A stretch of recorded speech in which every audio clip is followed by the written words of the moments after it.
Grüßt euch, liebe Tischtennisfreunde. Jetzt kommt der zweite Teil unserer Miniserie Kurze Noppe verstehen.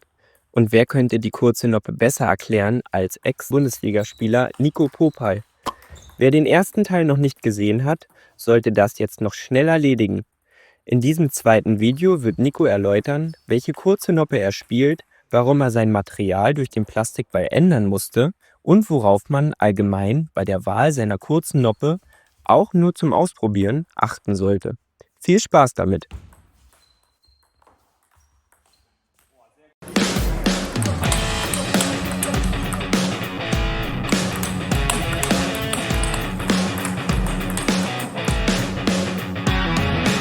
Die Noppe annulliert auch den Spin, wenn ich jetzt im aktiven Bereich bin.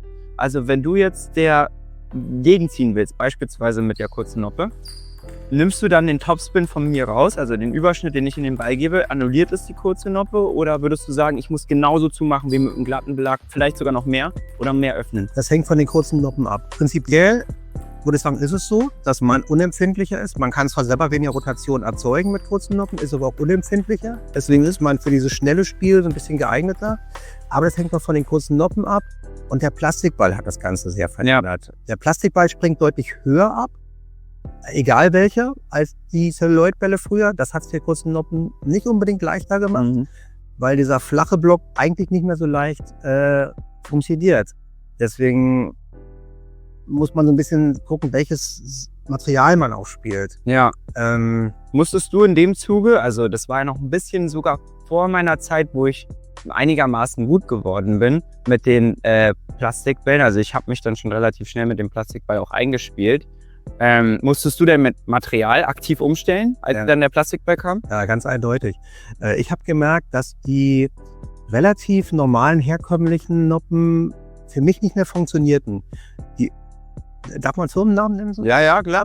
Die früher vielleicht mit wichtigsten Noppen waren TSP Spectrol, Keeper Speedy Soft. Mit denen habe ich mit wenigen Pausen 20 Jahre lang gespielt. Ich hatte überhaupt nicht mehr funktioniert mit Plastik. Die waren zu ungefährlich. Kamen zu langsam, sprangen zu angenehm. Also ich hatte weder diesen Störeffekt noch gewisses Tempo. Ich bin dann aktiv gegangen und habe versucht, verschiedene Noppen auszutesten im moderneren Bereich, die so ein bisschen Tensoreffekt haben, so eine Beschleunigung drin haben. Und dann war es aber schwierig, welche zu finden, die auch noch die Kontrolle aber hatten von diesen etwas älteren Noppen und vielleicht auch noch ein bisschen Störeffekt. Die Mischung zu finden, war dann äußerst schwierig. Ich habe viele Jahre gesucht. Ich habe erst in den letzten Jahren so ein, zwei gefunden, die für mein Spiel so passen. Ich finde, dass die herkömmlichen Noppen nicht mehr richtig gut funktionieren. Und du hast jetzt welche Noppe bei dir auf dem Schläger? Ich habe jetzt seit erst einem guten halben Jahr Keeper Speedy Soft G-Tex. Keeper Speedy Soft gab es schon immer. Speedy Soft G-Tex gibt es jetzt auch schon so ein paar Jahre. Ein bekannter Spieler, der da spielt, der ist recht bekannt, ist der Alfredas Odra. Der spielt in der 3. Bundesliga bei Lampertheim oder hat da 10 Jahre lang gespielt. Der macht damit so Schnittwechsel, Abwehr, alles Mögliche. Die spiele ich jetzt seit einem halben Jahr. Vorher habe ich Moristo SP gespielt, 2 Jahre. Das ist die Mima Ito spielt. Das waren die ersten beiden Noppen, mit denen ich mit Plastik mich wohlfühle. Ja, aber halbes Jahr ist jetzt auch noch gar nicht so lange, ne? Genau, ich finde mich sehr, sehr wohl. Ja, das ist ja, super. Aber auch gute Ergebnisse seitdem und ja. Dann ist es wahrscheinlich auch eine kurze Noppe, die wirklich für diesen Plastikball konzipiert wurde, wo dann nochmal was also es gibt ja auch diese normalen Hybridbelege oder generell diese, ich sag mal, die glatten Belege, die entwickelt wurden nur für den Plastikball. So ganze Serien, zum Beispiel die Dicknix-Serie von Butterfly. Und dann gibt es wahrscheinlich auch jetzt hier diese Tipa-Noppe, die auch dafür entwickelt wurde. Ne? Das ist keine, die dafür. Es gibt ganz viele Noppen, die dafür konzipiert wurden. Das ist ein Riesenmarkt. Die hatte schon vorher so einen leichten Tensoreffekt. Also passt zufälligerweise so ein bisschen. Ist also flott. Ich spiele sie aber nur in 1,5, nicht in 2,0. Es gibt keine Zwischenstärken. 2,0 ist mir etwas zu schnell und zu einfach für den Gegner wieder. Das bringt der Mann zu hoch, zu glatt. Zu ungefährlich. Ungefährlich.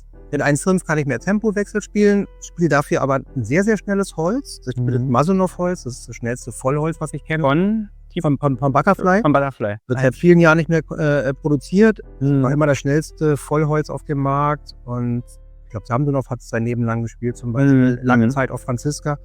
Und diese Kombination des sehr schnellen Holzes und des Ja, 1,5 nur dicken Schwammes sorgt für mich für eine gute Relation aus Tempo und Kontrolle. Checkt unbedingt die Kommentare von diesem Video ab. Dort habe ich Links zu der kurzen Noppe von Nico sowie einem vergleichbaren Vollholz angeheftet. Außerdem, da viele in der letzten Zeit gefragt haben, habe ich meine Belege ebenfalls verlinkt. Wenn ihr dieses Material mal ausprobieren wollt, bestellt gerne über diesen Link. Damit würdet ihr uns sehr unterstützen. Für euch entstehen dabei natürlich keine Mehrkosten. Ja, wenn ich jetzt auf der Suche nach einer Noppe bin, dann ist erstmal die Frage, es gibt ja ein Riesenuniversum von Material, lange Noppe, kurze Noppe, halblang, Anti. Wie finde ich da das richtige Material für mich? Man sollte sich klar werden, welches Spielsystem man spielen möchte. Was ist wichtig? Ist der Vorhandangriff wichtig? Möchte man eher zerstören und so weiter?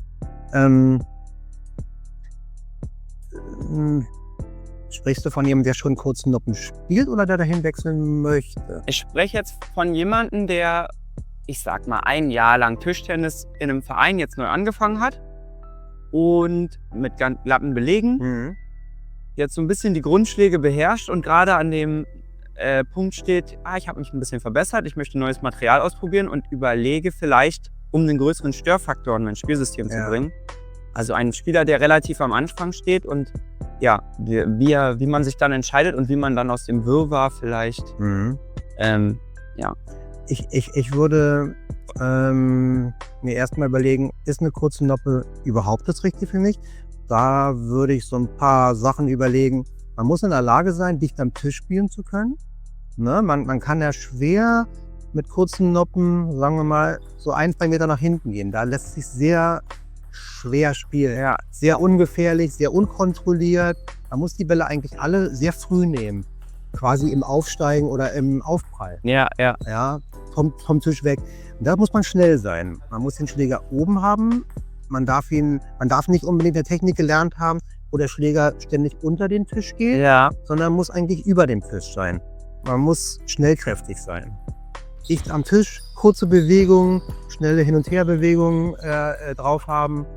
Das ist das Grundprinzip. Wenn man zu sehr durcheinander spielen möchte und auch mal nach hinten, dann wird es tricky. Ja. Vielleicht mit langen Noppen, Ja. aber kurzen Noppen tendenziell eher. Beim Anti ähnlich auch wahrscheinlich, ne? Auch am Tisch abstechen, den Spin umzuwandeln. Genau, man muss schnell sein, früh nehmen können die Bälle, schnelle Entscheidungen treffen. Man muss auch so ein bisschen stressresistent sein, weil man wird oft konfrontiert mit Topspins, man ist oft im Blocken. Ja, aber also kurzen Noppenspiel ist auch viel mit Blocken verbunden, also mit doch relativ passiven Spiel, was es schwierig macht, ganz nach oben zu kommen damit. Also man muss eine schnelle und auch ruhige Hand haben. Aber wahrscheinlich ist das dann für Spieler, die sich wohlfühlen im Blocken, wäre das dann, also am Anfangsbereich, wo man gerade noch so ein bisschen in der Findungsphase ist, wäre das ja so ein Punkt, wo man sagen würde, ich block ganz gerne, ich übernehme vielleicht gerne mit der Vorhand oder mit der Rückhand und dann baue ich noch, um mein passives Spiel noch gefährlicher zu machen, eventuell noch eine kurze Noppe ein. Genau, man muss das Spiel vielleicht nicht zu sehr verändern, aber einen Tick gefährlicher machen. Und auch einen Unterschied herstellen, das ist auch wichtig. Der Rückhandball bleibt etwas flacher, vielleicht fällt er sogar ein bisschen und der Vorhandball ein bisschen spinniger. Also der Unterschied für den Gegner, man kriegt nicht dieselben Blocks ständig. Mal einen etwas fieseren, der vielleicht auch stehen bleibt und hier vielleicht einen etwas schnelleren Block. Dieser Wechsel ist für den Gegner manchmal schwierig. Ich glaube auch, weil du dann auch also fürs Timing wird immer schwieriger bei aktiven Bällen. Wenn ich jetzt dein Gegner bin und ich möchte ziehen, dann ist das Timing extrem schwierig genau zu treffen, weil ich will ja mal den guten Balltreffpunkt haben, aber dann kommt der Ball doch schneller und ich treffe Kante oder halt langsamer und ich muss eigentlich nur einen Schritt nach vorne machen, stehe aber einen halben Meter weiter hinten, weil ich den Ball schneller warte. Ja, das auf jeden Fall, da muss man auch als aktiver Spieler, wenn man dagegen spielt, viel mit den Beinen arbeiten. Vor, zurück. Jetzt haben wir schon kurz über dein Material geredet. Wie wichtig würdest du sagen, ist das Holz in dem Bereich?